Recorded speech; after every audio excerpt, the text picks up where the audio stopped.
if you look up where the shop is, the shop's window, if you look up, you will see 1920. Yes. That shop was built in 1920. Wow. And then we had a lot of different people that lived in that double story opposite the shop. Yes. We had Mrs. Kafar there when I was young. Okay. Mrs. Kafar was Muslim. Okay.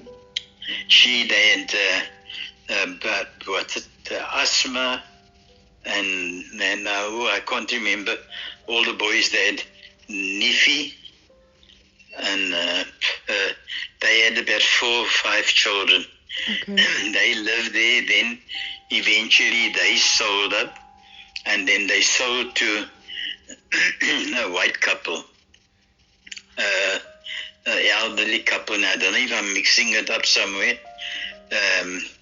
They had a grandchild, and then McClellan, he was the guy that he was the big shot of some book business, libraries, whatever, I don't know. McCurry, he was a big man, and he had a son by the name, I don't know if it was John or what, but all the same, they lived there. The years ago, before that, when Auntie Fiti lived in the lane there, if you go to the back. Yeah. Then in that lane, the front house there, then it was Auntie Tinker, that was Mavis Clarence, his mother lived there, and then there was Mickey, that we were more or less the same age. Mickey, that was Auntie Tinker's sister. I can't remember now. I know they had a dog by the name of Blackie. Mavis Clarence was a very, very staunch Catholic. And they were from the Filipino people, Yes. Their foreparents were Filipinos. Yes. And like the Irispis. And the Irispis and what's the name? Anthony, the Freitas, they were Portuguese background. Okay. The father was half Indian or something. The people used to get married before there was an apartheid.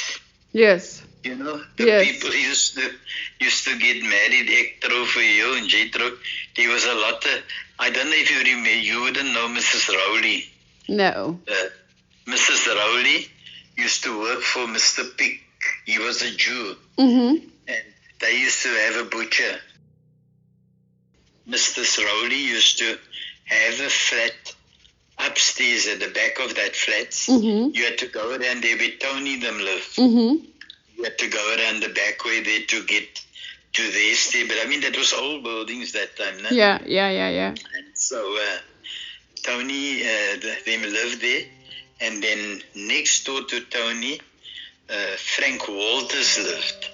Okay. And he had Martin and Martin, I don't know who's Fanny. Fanny's name come to mind. But they had 2-3 boys. They had no girls. And then they had Eustace that also lived there in the house where Tony's grandmother them lived. And then we had Mr. Pratt in that shop. We had Ken stores used to be there before. I don't know if the bank is still there. No, it's not there anymore. The high bank, and then they used to have the wasdam there. They used to collect washing from the white people. When I still operated there, we still had SL Bazaars, and they were the name came from Stavro and Louis.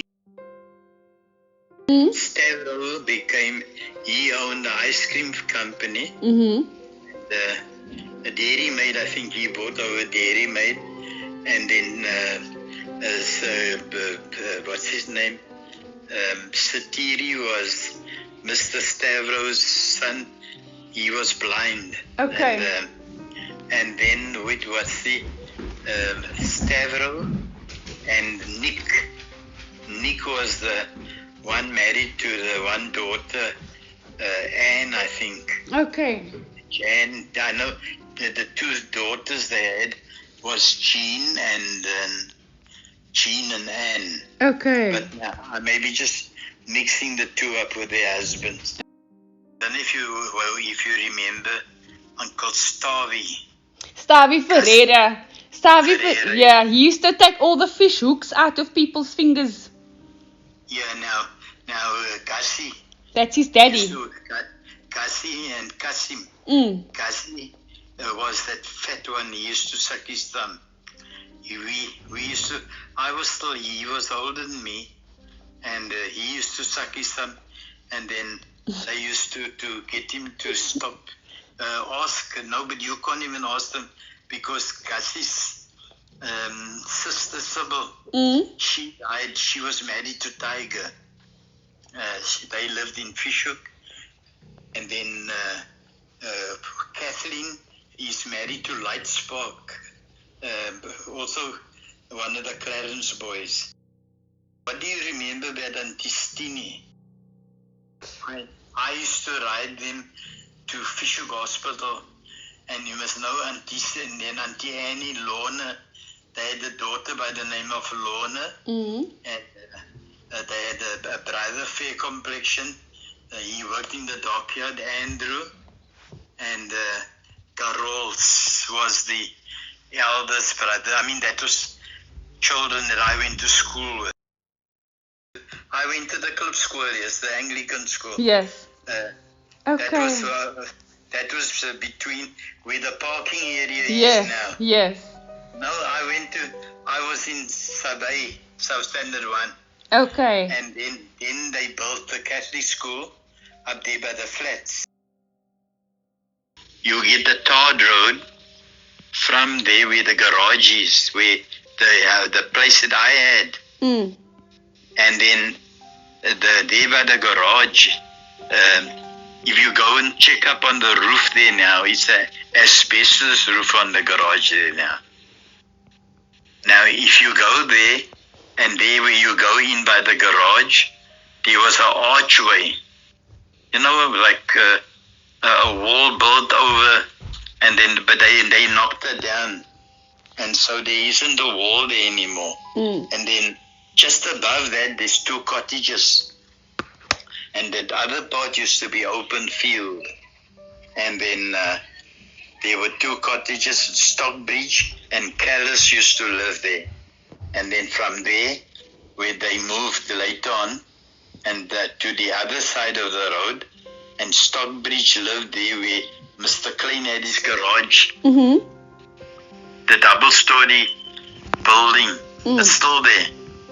Mr. Klein bought that building, and before Mr. Klein, Mr. Paxton, my brother bought a car from him, a Hillman Minx. Wow. And that man, he was a very good motor mechanic, Mr. Paxton. And we learned when we used to, in the evenings, then they used to have snack time, 9 o'clock. Then they used to have honeycomb sponge biscuits. Yum. And they used a cup of tea. That was now the evening snack. English, you could rules that he brought. I can't remember his wife. I bought a bicycle from Jaggers for £28. Wow. A brand new. With that time they had a store in St. George's Street. Okay. And I bought that bicycle, and then I had a number plate. And you know who used to even deliver shoes for me? Cassie. Oh, wow. Auntie Fitty's husband. Yes. He used to, but then I had a mini motor car. Okay. Hy het my mini kar stukken gery. I You must ask Fiti if she can. Mari will remember. I bought a Morris Minor car, and he cried like a baby. I sold it to Clifton Motor Space in Salt River. You know, we used to have our people from the church used to come, and then Kalk Bay was famous place for. You must ask Mari them to tell you. Famous place for coming for picnics. You know, they used to come to the tunnels, and then my wife used to tell me when they didn't have cars and stuff that time, and then they come, and the colored people must have a lot of children, man. Yes. And then she say, then my wife Auntie Enid used to say, dan tel hulle af 1, 2, 3. They now memorize now that there was 10 children in the group. And now when the train stops, and then they used to have exchange there too, where the one train used to turn around there, and then they were in front of Basher's shop. That used to be the turnaround point. Then the train pulls off there, and then when it's time for the train to go, then the train will take off from there, go into the station and load up. Man, I tell you, Kalk Bay was a wonderful, what's the name? Place. You really tickled my heart at a lot of places here. Wow. Bringing back memories. Yes. And it's so nice to have history. Yes.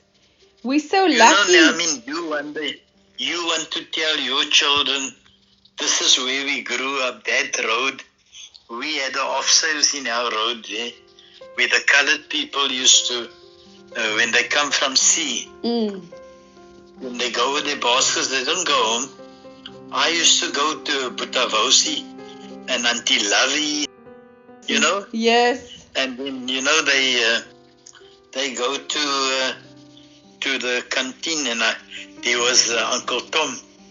One day the wind was blowing, and your Opa, he used to go to the rocks to go catch sea cat and stuff like that. You know, Uncle, there is no yellow Opa. He used to come and tell us wartime stories. He used to tell us about the Second World War. And so he said one day they were fighting somewhere in Egypt. And so, but we said no, Daddy's putting a fast one. He takes it that we are swallowing that, you know. And so he said, man, ons is in the desert. And so here this lion charged, and he said, now he thought, what's he gonna do? This lion is going to devour them. And so he said, he took off his tunic, the jacket, and he rolled it.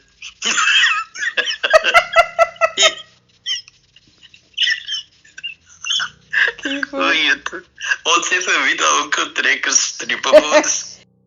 So he said, man, ek vat my baadjie, my tunic, en ek rol het op my arm, en toe die leeu nou kom, hy sê, ek druk my arm in die leeu se bek, en ek sma my hand hier agteruit, en hy sê, ek trek die stik, hy sma die ding inside uitgetrek.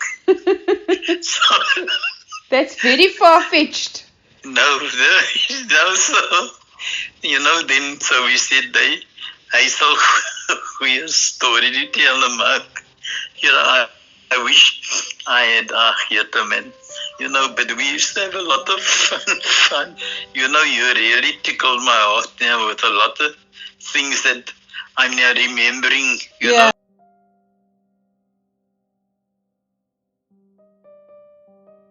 In that time, we weren't maybe very clever and all that, but then he wanted to have a better story than the next person. You know? Yes. You know, so then he used to now come up with this, when he now spoke about hy die sy dinges baadjie hier om sy arm, En toe die leeu nou kom met sy bek oop en toe hy sê, druk my arm hier.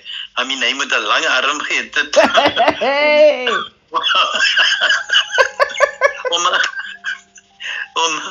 om nou hy druk sy hy druk sy hand hier by die leeu se bekken en hy trek sy kry sy hand uit op die ander kant. Oh my goodness. Hy gryp die steed en hy trek die steed deur. You know, I mean, That's so funny. yes, the uncle was, there was just only one uncle, man. Mr. Wynn always used to ask me, Jackie, what are you going to be if you grown up one day? So I said to him, I don't know, but my uncle wants me to be a doctor. Oh wow. Well, that never. I ended up a doctor. I was a doctor for how many years? I was a doctor of shoes. Yes. You know.